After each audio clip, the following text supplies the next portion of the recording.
பொதுவாகவே நம்ம வாசலில் மாக்கோலம்லாம் போடுறோம் இல்லையா? எந்த கான்செப்டில் நம்ம போடுறோம் அப்படின்னு சொல்லி சில பேருக்குலாம் தெரியாது. பச்சரிசி மாவில் நம்ம கோலம் போடுறதுனால 7 தலைமுறை பாவங்களை போக்கும் அப்படின்னு சொல்லி சொல்கிறா.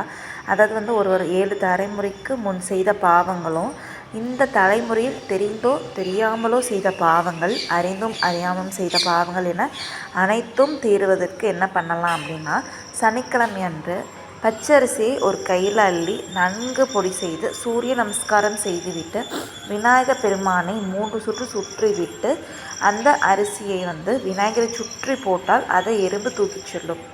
அப்படி தூக்கிச் சென்றாலே நமது பாவங்கள்லாம் பெரும்பாலவே நம்மை விட்டு போய்விடுவோம் அப்படின்னு சொல்லி சொல்கிறா. அப்படி தூக்கிச் சென்ற பச்சரிசி மாவை எறும்புகள் தமது மழைக்காலத்திற்கு சேமித்து வைத்து கொள்ளும். எறும்பின் எச்சிலில் அரிசி மாவின் மீது பட்டதும் அதன் கெடும் தன்மை நீங்கிவிடும். இந்த பச்சரிசி மாவை சாப்பிடுவதற்காக அவை 2.5 வருடங்கள் எடுத்துக்கொள்ளுமா காலங்கள். இப்படி 2.25 வருடங்கள் எடுத்து எறும்பு கூட்டில் இருப்பதை 30 கோடி தேவர்களும் கவனித்து கொண்டிருப்பார்கள்.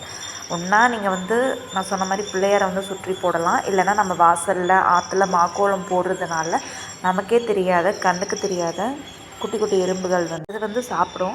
2.5 ஆண்டிற்கு ஒரு முறை கிரகநிலை மாறும். அப்படி மாறியதும் அதன் வலு இழந்து போயிடும். இதனால் நம்ம அடிக்கடி என்ன பண்ணணும், பச்சரிசி மாவில் ஆற்றுல வாசலில் கோலம் போடலாம், இல்லைனா அந்த பச்சரிசி மாவு இருக்கு இல்லையா, அதே எறும்புக்கு உணவாக போட வேண்டும். ஒரு எறும்பு சாப்பிட்டால் 108 பிராமணர்கள் சாப்பிட்டதுக்கு சமம். இதனால் சனி பகவானின் தொல்லையிலிருந்து நம்ம நம்மளை காத்து கொள்ளலாம்.